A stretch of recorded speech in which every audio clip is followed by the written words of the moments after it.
Welcome to mind blowing classes. मैं Ramesh Chandrawat synthesis के simple sentence बनाने की क्रम में एक नया वीडियो लेके आया हूँ। Nominative absolute. नॉमिनेटिव एब्सोल्यूट के बारे में जब जानेंगे तो हम पाएंगे कि नॉमिनेटिव मीन्स होता है स्वतंत्र कर्ता कारक, मतलब नॉमिनेटिव का मतलब कर्ता कारक और एब्सोल्यूट का मतलब होता है स्वतंत्र, तो इसीलिए हमने इसको कहा स्वतंत्र कर्ता कारक। तो हम सभी वीडियो की तरह आज भी हम यही बात करेंगे कि सेंटेंस जब भी आए तो पहले ये पता करना चाहिए कि सेंटेंस में रूल कौन सा अप्लाई किया जाना है, और अगर हम रूल अप्लाई ये नहीं बता सकते इसमें कौन सा रूल लगेगा तो मुझे लगता है बनने के बाद वो 50-50 चांस है, गलत भी हो सकता है और सही। तो हम नॉमिनेटिव एब्सोल्यूट का प्रयोग कैसे पता लगाएं कि सेंटेंस में होगा, तो आइए देखते हैं।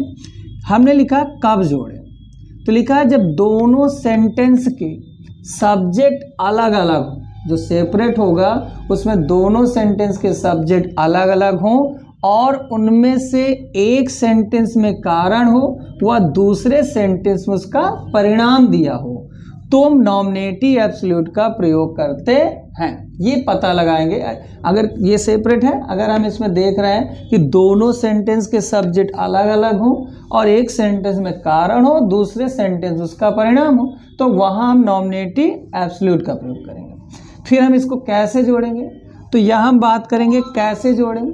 तो कारण वाले सेंटेंस की वर्ब को निम्न तीन प्रकार है, तो निम्न प्रकार से बदलें। फर्स्ट है कि अगर वो सेंटेंस एक्टिव वॉइस है तो हैविंग प्लस मेन की थर्ड फॉर्म लगाइए। अगर वो पैसिव वॉइस का सेंटेंस है तो हैविंग बीन मेन की थर्ड फॉर्म लगाइए। अगर उस सेंटेंस में वर्ड टू बी अर्थात is am are was were का यूज है तो is am are was were के स्थान पर बीइंग लगाइए। अब आप स्टूडेंट्स कहेंगे कि सर अभी तो इसको अपने पिछले वीडियो में हैविंग कहा था कि परफेक्ट पार्टिसिपल ऐसे बनता है, तो मैं ये बता दूं स्टूडेंट्स कि हम यहाँ वर्ब कन्वर्ट कर रहे हैं। उसका कारण है कि मैंने अपने वीडियो में बता रखा है, और जिसने न देखा हो तो फर्स्ट वीडियो देख लें। तो मैंने कहा था कि सिंपल सेंटेंस वो सेंटेंस होते हैं जहाँ केवल एक ही फाइनाइट वर्ब हो, अगर एक से ज़्यादा हुआ तो सिंपल नहीं माना जाएगा। तो यहाँ हमें एक वर्ब को कन्वर्ट करना ही पड़ेगा सिंपल बनाने के लिए। अब आप कहेंगे सर फिर नॉमिनेटिव एब्सोल्यूट क्या है, तो उसके लिए अभी हम उदाहरण के माध्यम से एग्जाम्पल में बात करेंगे कैसे पता लगाते हैं। तो ये याद रखना है कि एक वर्ब को कन्वर्ट करना है, और कन्वर्ट किस सेंटेंस की वर्ब को करना है, कारण वाले सेंटेंस की वर्ब को करना है। तो एग्जाम्पल में फर्स्ट एग्जाम्पल देख लीजिए। It is very hot today, आज बहुत गर्मी है। I did not go out, मैं बाहर नहीं गया। अब हमें इसमें बताना है कि क्या नॉमिनेटिव एब्सोल्यूट लगेगा, तो हमने सबसे पहले कब जोड़ेगा जो रूल देखा, तो हमने कहा सेंटेंस अलग अलग हो, तो देखिए इसका सब्जेक्ट इट है और इसका सब्जेक्ट आई, ये इट है वो आई, तो दोनों सेंटेंस के सब्जेक्ट क्या हो गए अलग अलग। फर्स्ट पॉइंट मैच हो गया। फिर क्या मैच करना कि एक सेंटेंस में कारण दूसरे में उसका परिणाम, अगर ये मैच हो गया तो नॉमिनेटिव एब्सोल्यूट। तो गर्मी थी, मैं बाहर नहीं गया, कोई कहता क्यों बाहर नहीं गए भाई, तो आदमी क्या कहेगा गर्मी थी, तो ये सेंटेंस आपका क्या हो जाएगा कारण रीजन, और ये सेंटेंस आपका क्या हो जाएगा उसका परिणाम हो जाएगा। मिल गया। अब कह रहा कि कारण वाले सेंटेंस की वर्ब को बदलना, तो चलिए, लेकिन इसमें बदलने से पहले ये जरूर देखिए कि सेंटेंस एक्टिव वॉइस का है कि पैसिव वॉइस का है कि वर्ब टू बी, क्योंकि जिसका होगा उसका बदलने का तरीका अलग है स्टूडेंट। तो यहाँ हम देखेंगे वर्ब इज एम आर आया, कोई मेन वर्ब नहीं है, तो हम इसको कहे मानेंगे वर्ब टू बी। तो वर्ब टू बी में हमने कहा कि is am are was verb के स्थान पर बीइंग लगा देते हैं। अब चूंकि सब्जेक्ट अलग अलग है तो हमने कहा था कि सब्जेक्ट सेम होने पर ही हटाया जा सकता है, लेकिन सेम ना हो तो उतारेंगे उसे। तो हम सबसे पहले लिखेंगे इट और इज की जगह लगाएंगे being very hot today, comma I did not go out. अब आप यहाँ कहेंगे हाँ सर बन गया। तो देखिए ये वर्ब तो हमने वर्ड भी कन्वर्ट कर दी।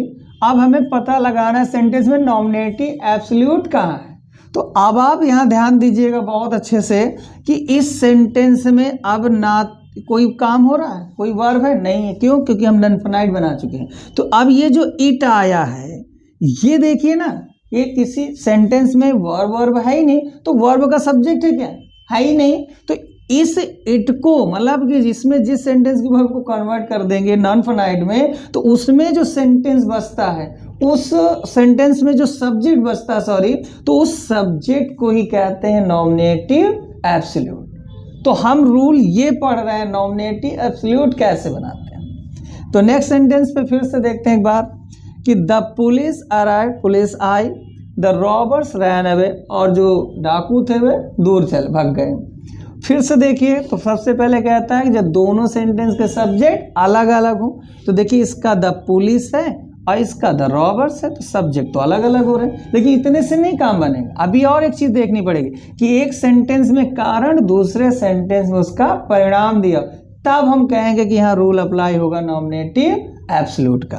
तो सबसे पहले देखते हैं कि पुलिस आई और डाकू भाग गए, तो डाकू क्यों भागे, पुलिस आई ना, तो ये पहला सेंटेंस आपका क्या है, पुलिस पहुंचना कारण, और ये दूसरा आपका हो गया क्या, उसका परिणाम हो गया। तो वर्ब किसकी कन्वर्ट करना है, अराइव्ड को कि रैन को, तो हमने कहा कारण वाले सेंटेंस की वर्ब को, तो कारण तो ये है। तो हमने अभी कहा ना कि सब्जेक्ट तो सेम नहीं है, तो जब सेम ना हो तो सब्जेक्ट हमें दोनों सेंटेंस का लिखना पड़ेगा, किसी को हटाना नहीं है। लेकिन अब ये देखना पड़ेगा कि ये सेंटेंस एक्टिव वॉइस है कि पैसिव वॉइस की वर्ड टू बी। क्यों, क्योंकि भैया तीनों को बनाने का तरीका अलग। तो हमने देखा द पुलिस अराइव्ड, तो ये सेंटेंस का है एक्टिव वॉइस, तो इसको कैसे बदलना है, वही हैविंग लगाना है, तो ये हो जाएगा हैविंग। और अराइव्ड सेकेंड है, लेकिन अराइव्ड का थर्ड फॉर्म भी अराइव्ड ही होता है, तो अराइव्ड और comma the robbers ran away. अब यहाँ इसमें बताइए, इसमें नॉमिनेटिव एब्सोल्यूट कहाँ है, तो फिर से देखिए आपने हैविंग अराइव्ड जो लिख रखा है, ये तो आपका परफेक्ट पार्टिसिपल है ना, तो परफेक्ट पार्टिसिपल तो नॉन फाइनाइट होता है। तो जब इस सेंटेंस में वर्ब ही नहीं है, तो ये किस वर्ब का सब्जेक्ट होगा, द पुलिस, स्वतंत्र हो गया ना। तो ये जो द पुलिस होगा, अब यही आपका क्या है, नॉमिनेटिव एब्सोल्यूट है। समझ में आ रहा है सबको, ठीक है। द डियर वॉज कॉट, हिरन पकड़ा गया, द हंटर वॉज प्लीज, और शिकारी खुश हुआ। अच्छा देखिए इसमें भी देखेंगे तो एक दोनों सेंटेंस के सब्जेक्ट क्या है, अलग अलग हैं, गौर से देख लीजिए, ठीक। अब इसमें क्या करना बेटा, वही चीज़ है कि हमने कहा था कि जिस सेंटेंस में कारण हो और दूसरे में उसका परिणाम, तो पकड़ा गया तभी तो खुश होगा, तो पहला सेंटेंस कारण और दूसरा सेंटेंस उसका परिणाम हुआ। अब किस सेंटेंस की वर्ब का मतलब कि वर्ब कन्वर्ट करना है, नॉमिनेटिव एब्सोल्यूट बनाना है, तो कारण वाले सेंटेंस की वर्ब का। और मैं बार बार कह रहा हूं कि कारण वाले सेंटेंस की वर्ब बनेगा तो ठीक है, पता चल गया, लेकिन ये देखना पड़ेगा कि सेंटेंस एक्टिव वॉइस में है कि पैसिव वॉइस में कि वर्ब टू बी। तो हम देखेंगे वॉज के साथ थर्ड फॉर्म पैसिव वॉइस, तो पैसिव वॉइस हुआ। अच्छा सब्जेक्ट अलग अलग, तो सब्जेक्ट तो हटाए नहीं जाएंगे, तो द डियर, और यहाँ जब पैसिव वॉइस है तो वॉज हटा के यहाँ क्या हो जाएगा, हैविंग बीन काट comma the Hunter was pleased. ये अब इसमें अब आपको पता चल गया होगा कि नॉमिनेटिव एब्सोल्यूट क्या आपकी, हाँ द डियर। नेक्स्ट है द कैप्टन वॉज किल्ड, कप्तान मारा गया, द आर्मी फ्लेड अवे, और जो आर्मी थी वो भाग गया, और या ये कर दूँ कि पीठ दिखा के भाग गई। तो फिर से देखेंगे तो दोनों सेंटेंस के सब्जेक्ट क्या हैं स्टूडेंट, अलग अलग। अब क्या मैच करना चाहिए कि एक सेंटेंस में कारण हो, दूसरे सेंटेंस उसका परिणाम दिया हो। तो देखेंगे भाई आर्मी क्यों भागी, क्योंकि कप्तान मारा गया, तो पहला सेंटेंस आपका कारण, दूसरा सेंटेंस आपका परिणाम। फिर वही बात आती है कि किस वर्ब का बनाएंगे, किस पार्ट पर, परफेक्ट पार्ट्स पर ही बनाना है, तो हमें बताना पड़ेगा। तो हमने कहा कारण वाला, तो कारण वाला तो यही है, लेकिन फिर से हमको वही देखना पड़ेगा, क्या देखना पड़ेगा कि एक्टिव वॉइस का सेंटेंस है, पैसिव वॉइस का है कि वर्ब टू बी, तो वो आज के साथ थर्ड फॉर्म, फिर से पैसिव वॉइस। तो इसमें हम अच्छा सब्जेक्ट तो मिटा नहीं सकते अलग अलग होने की वजह से, तो ये हो जाएगा द कैप्टन, और पैसिव वॉइस है तो यहाँ प्रयोग किया जाएगा having been killed comma the army fled away, ये बन गया आपका। लास्ट सेंटेंस है, देखते हैं। द सन सेट, सूर्य अस्त हुआ। The stars appeared in the sky, और जो सितारे होते तारे होते हैं वो आकाश में आ गए, उभरे। तो देखिए पहले सेंटेंस का सब्जेक्ट क्या है, द सन, दूसरे का द स्टार्स, तो सब्जेक्ट तो अलग अलग हो गए। अब क्या प्रूव करना है, एक में कारण और दूसरे में उसका परिणाम। तो पहले देखिए सितारे कब आएंगे, क्यों आएंगे, जब सूर्यास्त होगा। सूर्यास्त नहीं होगा सितारे आएंगे नहीं। तो पहला सेंटेंस फिर से आपका कारण, दूसरे में उसका परिणाम। किस सेंटेंस की वर्ब का स्टूडेंट हम बनाएंगे, वर्ब कन्वर्ट करेंगे, तो बात तो वही हो गई थी कारण वाले की, तो ये आपका कारण वाला सेंटेंस को अब सेट होगा।